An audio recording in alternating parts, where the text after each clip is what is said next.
এই short video সিরিজের দ্বারা আপনাদের শেখাবো যে ইউরোফ্লোমেট্রির ইম্পর্টেন্সটা কি। যখনই একজন ইউরোলজিস্টের কাছে আসেন তার মানে হচ্ছে আপনার ইউরিনে কোনো সমস্যা আছে।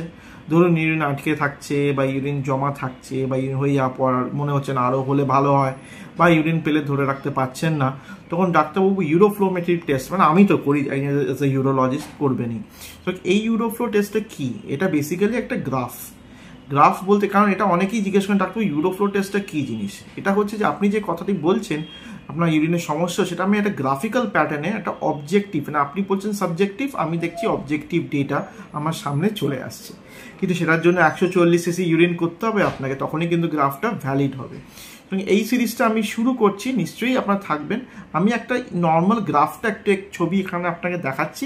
একটা বেল শেপেড গ্রাফ বলা হয়, নর্মাল একটা ঘন্টির মতো লাগে। সুতরাং এইটা কী কী ভ্যারিয়েশন হতে পারে আমি আর নিশ্চয়ই